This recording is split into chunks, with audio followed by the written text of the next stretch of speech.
Olá pessoal, bom dia, boa tarde, boa noite para quem estiver assistindo o canal. Peço por gentileza que se inscreva no canal, isso me ajuda bastante a divulgar meu trabalho e também dá um like no vídeo para fortalecer. Então, eu vou dar continuidade àquela série de vídeos de país por país, né, de 1921 a 2021. Esses vídeos, essas aulas que eu estou fazendo, elas são referentes à aula que eu fiz lá na Universidade Craft Sapiens. Então, peço por gentileza que vocês vejam o link aí na descrição, né, que para vocês verem o projeto Universidade Craft Sapiens. O projeto Universidade Craft Sapiens, a gente oferece aulas de história, geografia, física, matemática, dependendo daquilo que o aluno precisar, né? Então, bora pro vídeo.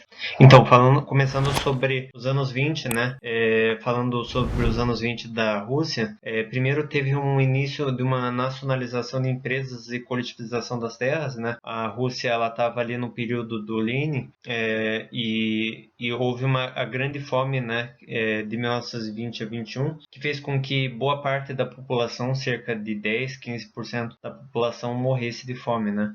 A gente vê também uma urbanização e mudanças culturais na Rússia, né? E também uma forte industrialização fomentada pelo Partido Comunista. E também há a questão da NEP, né? A NEP é um programa econômico, né, e político que foi criado pelo Lenin e depois foi transformado na era Stalin, né? E ela tinha uma ideia de que primeiro a Rússia deveria se industrializar, né, se capitalizar, para depois dar início ao comunismo.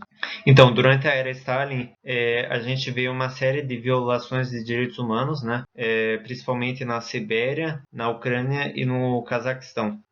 Principalmente contra adversários políticos, né, que eram, em sua maioria, lideranças ali de 1917, e também você vê perseguição, né, à população camponesa, né? Então a gente vê, por exemplo, no caso do Trotsky, ele era um desses revolucionários de 1917, ele acabou sendo morto ali no México, ele foi assassinado por um espião da KGB, e também a gente vê durante a era Stalin a criação, né, e o surgimento de campos de trabalho forçado e de extermínio, que eram uma espécie de isolamento desses revolucionários, né, que na verdade eles eram forçados a trabalhar e também a seguir as ordens do partido.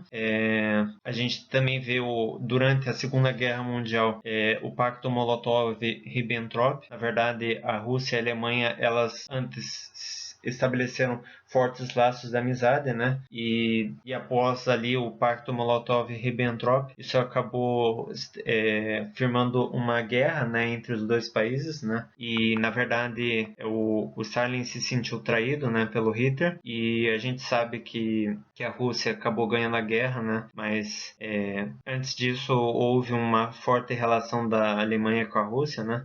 Então a gente vê, por exemplo, que durante a Segunda Guerra Mundial, a Alemanha acabou invadindo, desrespeitando o Pacto Molotov-Ribbentrop, né? E a gente vê também aqui no caso da foto à esquerda, né? A gente vê um funcionário do Stalin que foi apagado da foto, né? Na verdade, o Stalin era o mestre do Photoshop. Ele conseguia adulterar fotos antigas, né? No caso aqui, por exemplo, na primeira foto ele sumiu com o soldado e com um funcionário dele, né? E a gente vê também no caso da Segunda Guerra Mundial que toda a população participou no combate, né? Como no caso de mulheres, crianças, né? Também foram incluídas. E no final da Segunda Guerra, a Rússia, os Estados Unidos, o Reino Unido e a França foram vitoriosos. A Rússia ela deu continuidade ao seu objetivo de expandir seu território, né? Então houve uma anexação da Polônia e da Tchecoslováquia e de outros países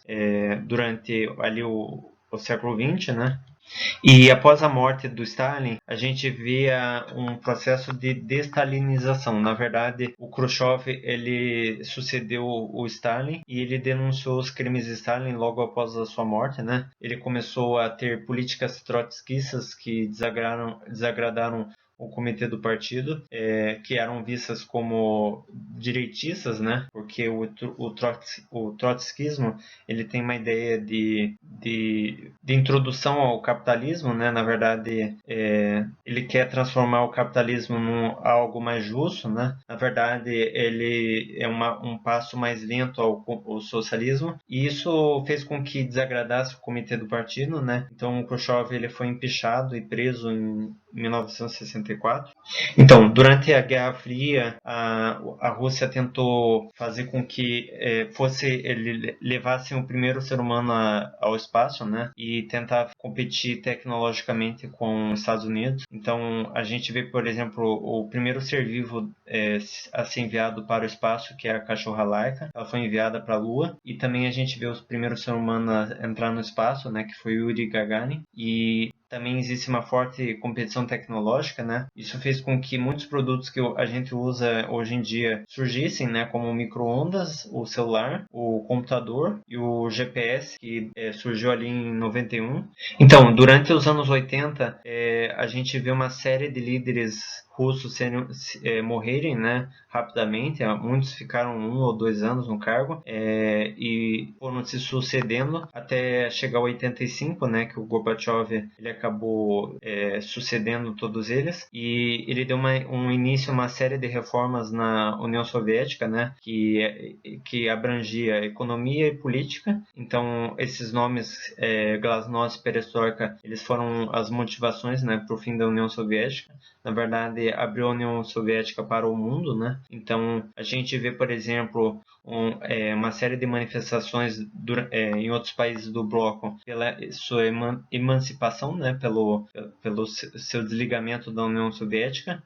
A União Soviética acabou por uma série de crises, né, principalmente econômica, política, né, principalmente uma inflação, falta de alimentos, desabastecimento, fazendo com que a população acabasse rejeitando cada vez mais o socialismo, e isso fez com que a União Soviética acabasse em 91 e dando uma série de países independentes, né. Na verdade, a própria Rússia mudou a sua bandeira, né, e mudou o nome também de União Soviética para a Federação Russa, e o Boris Yeltsin foi o primeiro presidente da Federação Russa.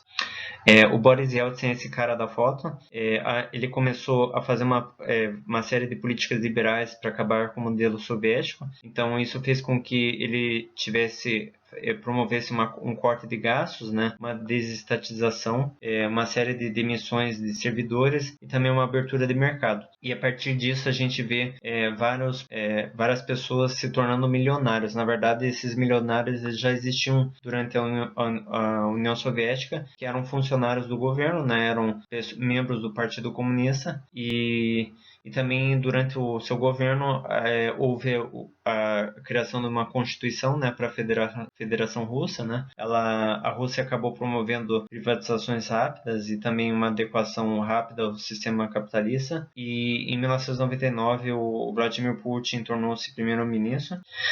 A era Putin ela dura até hoje, né. O Putin acabou chegando ao poder suprimindo o parlamento e a mídia, e se apoiando também nas estatais de gás e petróleo. A forma do Putin governar é através da repressão, né? Muitos políticos opositores acabaram morrendo de forma misteriosa. Em 2008, o Dmitry Medvedev acabou sucedendo ele, né? Dando um intervalo de poder. E ele também está envolvido em várias polêmicas, né? Como a intervenção na guerra da Síria, né? Na verdade, a Rússia ficou do lado da Síria contra os rebeldes. Houve também polêmicas em relação às Olimpíadas de Sochi, né? Que que parece que foram compradas pela Rússia, e também em relação à Copa de 2018, que também foi a suspeita de que a Rússia tenha comprado o direito de participar de promover a Copa, né?